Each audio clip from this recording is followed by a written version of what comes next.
सबसे पहला क्या है? फुल स्टॉप ना। पंक्चुएशन का सबसे इंपॉर्टेंट पार्ट और सबसे पहला पार्ट है क्या? Full stop. ये फुल स्टॉप कहां कहां लगता है पहले आप इसको दिमाग में रखिए।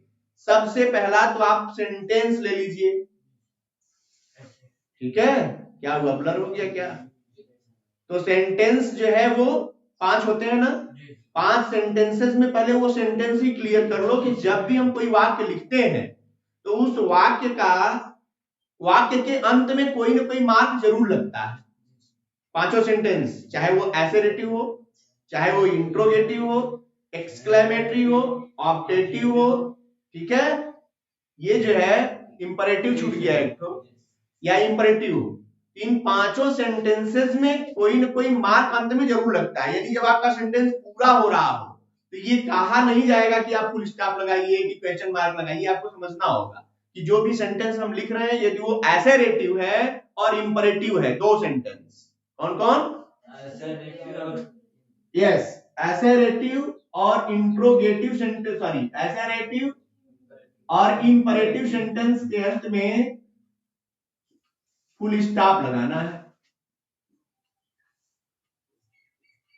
फुल स्टॉप का मार्क लगाना है।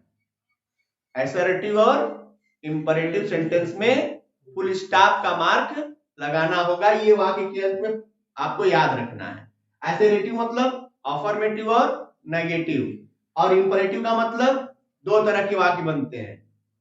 कौन कौन? एक वर्ब फर्स्ट से शुरू होने वाला और एक लेट से। ये सारा रिवीजन भी करते रहो, ये ग्रामर भी रिवीजन हो रहा है। और इसमें नरेशन पढ़ रहे थे ना, नरेशन में भी ये बात है क्या कि नरेशन का जो वो होगा, सेंटेंस होगा, नरेशन का जो सेंटेंस होगा उसमें भी तो आपको देखना पड़ेगा कि ये रिपोर्टेड स्पीच किस सेंटेंस में है। तो हमें सेंटेंस जानना है कि ऐसे रेटिव होता है तो वो सब्जेक्ट से शुरू होता है और वाक्य के अंत में फुल स्टॉप लगता है। नेगेटिव भी होगा तो सब्जेक्ट से शुरू होता है, वाक्य के अंत में फुल स्टॉप लगता है। इंपरेटिव होगा तो वर्ब फर्स्ट से शुरू होता है या लेट से शुरू होता है और वाक्य के अंत में फुल स्टॉप लगता है। इंट्रोगेटिव सेंटेंस की पहचान है कि या तो वो हेल्पिंग वर्ब से शुरू होता है या क्वेश्चन वर्ड से शुरू होता है और वाक्य के अंत में क्वेश्चन मार्क लगता है। एक्सक्लेमेटरी और ऑब्जेक्टिव सेंटेंस की पहचान है कि दोनों वाक्यों के अंत में एक्सक्लेमेशन मार्क लगता है या जो इंटरजेक्शन शब्द होते हैं उनके साथ एक्सक्लेमेशन मार्क लगता है। रूल पढ़ो, डिटेल मास्टर रूल पढ़ो, समझ में आ जाएगा। तो फुल स्टॉप की बात कहां कहां हो गई? सबसे पहला रूल यही मान लो कि एसेरेटिव और इंपरेटिव सेंटेंस के अंत में फुल स्टॉप का प्रयोग करना चाहिए। रूल नंबर 2 देखोगे तो इसमें दिया है जैसे हम हस्ताक्षर या संक्षिप्त शब्द बनाते हैं। दूसरे नंबर पर क्या होगा? दूसरे नंबर पर एब्रिविएशन लिख लो। ठीक तो है, स्पेलिंग पर ध्यान दिया करो, मान लो कहीं मिस हो जाए। खैर, एब्रिविएशन यानी इसे कहते हैं संक्षिप्त शब्द, संक्षिप्त बनाना है। जब ये संक्षिप्त शब्द बना रहे हैं तो आपको ये ध्यान देना होगा कि इसका फुल स्टॉप लगाना जरूरी है। जैसे भाई मैं ही अपना नाम लिखूं तब MK मिश्रा, आप भी अपना नाम लिख सकते हैं। ये हो गया ना संक्षिप्त शब्द। अब देखो यहां भी MK है, यहां भी MK है, लेकिन अब ये समझने की बात है कि यहाँ का MK मोहनदास करमचंद के लिए है और यहाँ मनोज कुमार के लिए। समझ में आ रही कि नहीं आ रही है? टाइटल चेंज है, ठीक है। ऐसे ही एब्रिविएशन, और भी एब्रिविएशन बनाने का तरीका है। जैसे मेरे नाम के आगे क्या लगता है? डॉक्टर लगता है।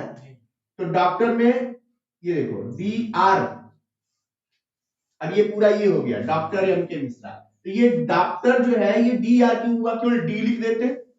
जी नहीं, ये एब्रिविएशन बनाए हुए हैं। और ये एब्रिविएशन कैसे बनाए गए हैं? तो कुछ एब्रिविएशन जो बनते हैं वो पहला अक्षर और अंतिम अक्षर लेकर बनते हैं, इसलिए डॉक्टर में D नहीं लिख सकते, इसमें D और R दोनों नहीं। जानना पड़ेगा आपको। बहुत सारे एब्रिविएशन की लिस्ट है, आप एब्रिविएशन निकाल कर देखेंगे लिस्ट, तो उसमें बहुत सारे शब्दों की एब्रिविएशन पहले से बनाई हुई है कि किसको क्या कहते हैं, ठीक है। तो ये DR, और यहां जैसे मिस्टर लिखते हैं, मिस्टर में MR, और मिसेस में लिखते हैं MRS, ये एब्रिविएशन बने हुए हैं ना। अब यहाँ का एक एब्रिविएशन ये भी है कि केवल पहला अक्षर लेकर के फुल स्टॉप लगा दिए, काम बन गया। यहाँ क्या है, पहला और अंतिम अक्षर ले लिया, फुल स्टॉप लगाया, काम बन गया। ये इस तरह से बात समझ में आ गई कि नहीं आ गई? तो ऐसे ही एब्रिविएशन बनते हैं। जैसे बहुत सारे एब्रिविएशन, कुछ एब्रिविएशन और बताइए आप लोग। जैसे है बीए, आप डिग्री लेते हैं, बैचलर की डिग्री लेते हैं, बीए, बीए यानी बैचलर ऑफ आर्ट। हाँ, AIR, ऑल इंडिया रेडियो, ठीक है, या ऑल इंडिया रैंक को भी आज के लिखते हैं। क्या AIR को क्या कहते हैं? ऑल इंडिया रैंक भी कहते हैं, और ऑल इंडिया रेडियो भी कहते हैं।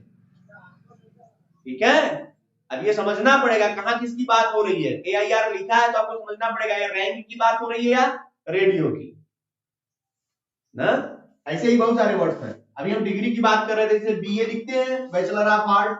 बीए के बाद जब होता है, जैसे बीए में ये क्या है, आर्ट्स ग्रुप वाले जो है वो बीए करते हैं, और जो साइंस ग्रुप वाले होते हैं वो क्या करते हैं, BSc। ध्यान दो, यहाँ BSc, SC क्यों आ गया पता है? साइंस का जो एब्रिविएशन है वो SC है। साइंस को S नहीं लिखेंगे आप, क्या लिखेंगे? SC, इसीलिए BSc कहते हैं इसको। और SC एक ही में रहता है, S कैपिटल से रहेगा और C स्मॉल से रहेगा। अभी एब्रिविएशन, साइंस का एब्रिविएशन आपको पता रहना चाहिए, इसलिए बहुत सारे एब्रिविएशन की लिस्ट निकाल करके आप चेक कर सकते हैं कि किनकी एब्रिविएशन क्या होती है। ये नहीं जानते हैं तो आप इनको पढ़ और समझ नहीं पाएंगे। ठीक है, अब देखिए BSc हो गया। अब इसी में एक डिग्री होती है BCom। क्या होता है? ये कॉम एक ही में रहता है। ये कॉम क्या है? ये कॉमर्स का एब्रिविएशन है। क्या है ये? कॉमर्स का एब्रिविएशन है। यानी ये BSc हो गया, बैचलर ऑफ साइंस। यहाँ देखो BA, BA यानी बैचलर ऑफ आर्ट, यानी आर्ट्स वाले जो विद्यार्थी होते हैं वो बैचलर की डिग्री लेंगे तो बैचलर ऑफ आर्ट्स कहे जाएंगे। साइंस वाले जब बैचलर की डिग्री लेते हैं तो उनको बैचलर ऑफ साइंस कहा जाता है, और कॉमर्स वाले लेते हैं तो इनको बैचलर ऑफ कॉमर्स कहते हैं। इसी में देखो, जब टेक्नोलॉजी में आप करते हैं तो बैचलर ऑफ बीटेक कहते हो। अरे कहते हैं बोला आप बीटेक कर रहे हैं, ये बीटेक क्या है? ये टेक क्या है? टेक भी एब्रिविएशन है किसका? टेक्नोलॉजी का। टेक्नोलॉजी का एब्रिविएशन क्या है? टेक। ठीक है, इसका मतलब ये बीटेक का मतलब क्या होगा? बैचलर ऑफ टेक्नोलॉजी ना। इसी तरह से BCA, कंप्यूटर की डिग्री, बैचलर की डिग्री जो होती है, बैचलर इन कंप्यूटर एप्लीकेशन। ठीक है, इसीलिए इसी तरह जैसे बिजनेस वाला होता है ना, वो मैनेजमेंट में करते हैं BBA, ये सब बैचलर डिग्री चल रही है। बात समझ में आ रही नहीं आ रही है? यानी ये बैचलर की डिग्री इसी तरह बनती है, बी जिसके साथ लगा है सब बैचलर डिग्री, यानी इंटरमीडिएट के बाद सभी होते हैं। ठीक है, इसी में जैसे वो क्या कहते हैं, मेडिकल वाली degree MBBS, bachelor of medicine and bachelor of surgeon. BDS,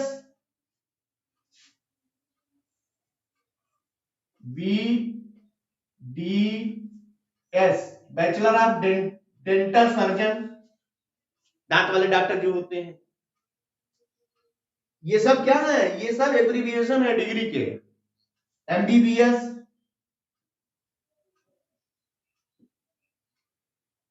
ठीक है, ये सब बैचलर डिग्री है जिसमें बी आ रहा है, यानी ये इंटर के बाद सब होते हैं। समझ में आ रही नहीं आ रही है? यानी ये हो गया बैचलर ऑफ मेडिसिन और बैचलर ऑफ सर्जन। ये MBBS की डिग्री थोड़ी बड़ी इसलिए है क्योंकि इसमें मेडिकल से संबंधित मेडिसिन और सर्जरी दोनों आ जाती है, दोनों में बैचलर करता है। ठीक है, इसी में ये जो बैचलर की डिग्री करने के बाद तब हम अब जाते हैं किसमें? मास्टर की डिग्री में। ये सब किसके थे? बैचलर की। बैचलर की डिग्री 3 साल की या 4 साल की जो भी है उसको पूरा करने के बाद तब आप मास्टर डिग्री में जाते हैं। तो ये सब डिग्री एक समान हो गई कि नहीं हो गई? बस क्षेत्र अलग अलग है सबके। क्योंकि ये सब इंटर के बाद जो है बैचलर की डिग्री देते हैं। और जब इसी के बाद आगे बढ़ते हैं तो मिटा दूं तो समझाऊं, तो जब आप इसके आगे चलेंगे तो अगली डिग्री लिखते चल रहे हो कि नहीं, लिखते चलना।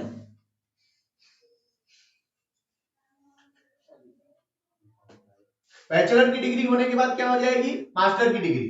मास्टर में जैसे बीए लिखा था उसमें, तो बीए के बाद एमए, मास्टर ऑफ आर्ट।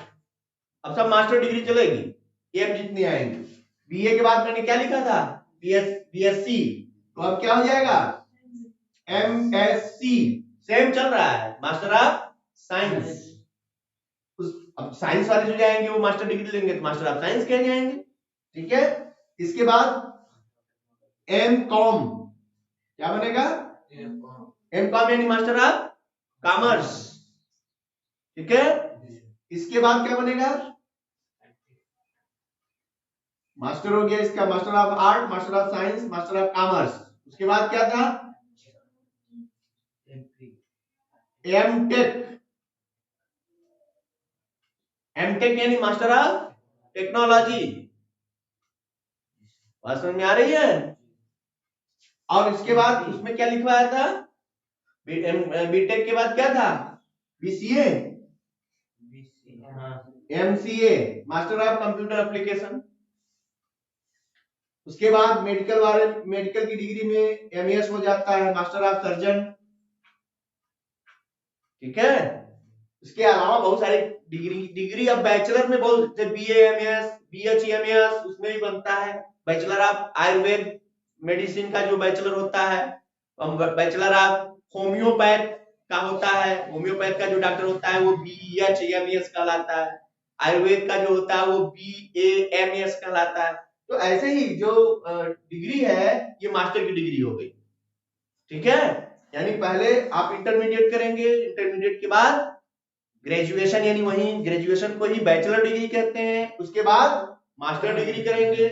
इसके बाद की जो डिग्री होती है उसको क्या कहते हैं,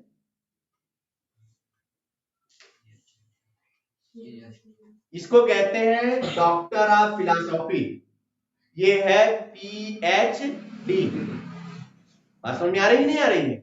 ये डॉक्टर की जो उपाधि है, जिसे मैंने यहां लिखा, ये क्या है, पीएच। और पीएच का मतलब ये एक साथ रहता है, पीएच मतलब फिलॉसफी, और डॉक्टर यानी डॉक्टर ऑफ फिलॉसफी का मतलब क्या होगा, जो दर्शन का डॉक्टर है। असली डॉक्टर यही होती है, यानी जो एमबीबीएस करता है वो डॉक्टर लिखता है ना, वो कितना पीछे है देखो। अरे भाई अभी वो जब एमएस करके जाएगा तब वो पीएचडी करेगा, वो भी करता है पीएचडी, सब पीएचडी करते हैं। जितनी डिग्री है ये मास्टर डिग्री, ये सब पीएचडी में दाखिला लेंगे। कोई कहेगा हम जो है किसी सब्जेक्ट से पीएचडी किए हैं, कोई कहेगा साइंस से हमने पीएचडी किया है, कोई सब्जेक्ट लेके केमिस्ट्री से फिजिक्स या उसमें लेकर के। एमकॉम वाला जो है कॉमर्स से करेगा, टेक्नोलॉजी वाला जो है जिस क्षेत्र में वो रहेगा, एमटेक रहेगा, उसमें वो पीएचडी करेगा। ये जो कंप्यूटर का है वो करेगा, ये मेडिकल वाला करेगा। यानी कहने का मतलब है कि बैचलर डिग्री के बाद मास्टर डिग्री, मास्टर डिग्री के बाद तब bachelor of doctor of philosophy की डिग्री होती है। इसमें एक और डिग्री होती है डीलिट। क्या होती है, डीलिट। लिट क्या है, तो लिट का मतलब होता है लिटरेचर, डॉक्टर ऑफ लिटरेचर कहते हैं इसको, डीलिट की उपाधि होती है। ये लगभग अंतिम डिग्री मान लो डिग्री में, क्योंकि अब इसके आगे कहां बढ़ेंगे। अब यहां से फिर से आप कर सकते हैं, जैसे आप चाहे तो जितने सब्जेक्ट हैं सब सब्जेक्ट से बारी बारी एमए करिए, एमएससी करिए, एमकॉम करिए, यानी ये अंत नहीं होना है। एक सब्जेक्ट से आपने पीएचडी कर लिया, दूसरा सब्जेक्ट से करिए, तो उसके लिए जरूरी है पहले उस सब्जेक्ट से आप इसमें आएंगे, तब ना इसमें से कोई डिग्री लेंगे तब इधर जाएंगे, यानी इधर वापस आना पड़ेगा आपको। बात समझ में आ रही नहीं आ रही। जैसे मैंने एमए किया, सबसे पहला एमए किसके लिए किया, इंग्लिश से किया, इंग्लिश से मैंने पीएचडी नहीं की, फिर से हमको एमए करना पड़ा सोशियोलॉजी से, तो सोशियोलॉजी से डबल एमए हो गया, मेरा 2 एमए हो गया। शिक्षा का कोई अंत नहीं है जब तक चाहे। हाँ बहुत सारे, अभी हम कहीं का एक वो सारा न्यूज था कि एक जो है कोई थे महानुभाव, उन्होंने कई विषयों से एमए किया था, 16 या 17 विषयों से एमए किया। कर रहे हैं, पढ़ रहे हैं, आज भी फॉर्म भर सकते हैं। अब तो ऐसा है कि कोई नौकरी कर रहा हो, भाई किसी की शिक्षा में रुचि है, वो पढ़ना ही चाहता है, इंटरेस्ट है उसका, तो काहे वो अपना शिक्षा बंद करेगा, नौकरी करते हैं भाई अपने जीवन को। आज ना लोग भाग दौड़ की जिंदगी में आपाधापी में इतना व्यस्त हो गए हैं, लोग अपनी ड्यूटी करने के बाद आते थे तो खाली रहते थे, तो क्या करें, तो कोई एक सब्जेक्ट से भर दिए, उसी बहाने पढ़ते रहेंगे, दूसरी विषय सब्जेक्ट पढ़ते रहेंगे, एग्जाम देंगे, फिर एक डिग्री आएगी, करते रहे। अब तो आप नौकरी भी करते रहिए और क्या कहते हैं वो, अरे उसका वो आता है ना, क्या कहते हैं, डिस्टेंस लर्निंग एजुकेशन, यानी आप घर बैठे, जैसे आप पढ़ रहे हैं, विद्यालय में आना पड़ रहा है, आप नहीं आना चाहते तो आप घर से फॉर्म भर दीजिए। NIOS एक संस्था है, national institute of open schooling, खुला स्कूल है वो, यानी घर से आप ऑनलाइन फॉर्म भरिएगा, फॉर्म आपका सबमिट होगा, फीस जमा हो जाएगी, ऑनलाइन किताब घर पे आ जाएगी, ऑनलाइन ही आपको वो भेज दिया जाएगा कि कब आपकी परीक्षा होनी है, कहाँ सेंटर बनाया गया है, उस सेंटर का नाम लिख कर आ जाएगा, जिस डेट को परीक्षा का डेट है उस डेट को आप परीक्षा दे दीजिए। साल में 2 बार परीक्षा होती है, यही प्रक्रिया आप तुम्हारे बोर्ड में भी लागू होने जा रही है, जो 2 बार परीक्षा होगी, वो पहले से चल रही है। जो बच्चे स्कूल नहीं जाना चाहते, तो जो नहीं जानते हैं वो ना, जो बच्चे स्कूल नहीं जाना चाहते, नहीं जाने की जरूरत है स्कूल, आप घर बैठ करके ऑनलाइन कक्षा 10 जिस कक्षा में पढ़ना चाहते हैं उसका रजिस्ट्रेशन करवा लीजिए, आपको सर्टिफिकेट उसी के बराबर मिलेगी जो सर्टिफिकेट यहाँ मिलती है, किसी की सर्टिफिकेट की कीमत कम नहीं होती। समझ में आ रही नहीं आ रही है? इसीलिए अब गवर्नमेंट ने प्लेटफॉर्म तैयार कर दिया है कि बच्चों को बांध के आप पढ़ा नहीं सकते, चलो ऑनलाइन पढ़ो, मनोज तुम्हारे घर पहुंच गए। हम लोग बात कर रहे थे किसकी, फुल स्टॉप की। फुल स्टॉप क्लियर हुआ सबका? कहाँ कहाँ लगता है फुल स्टॉप? पहला हो गया असर्टिव सेंटेंस और इंपरेटिव सेंटेंस के अंत में, दूसरा हो गया एब्रीविएशन बनाने के लिए।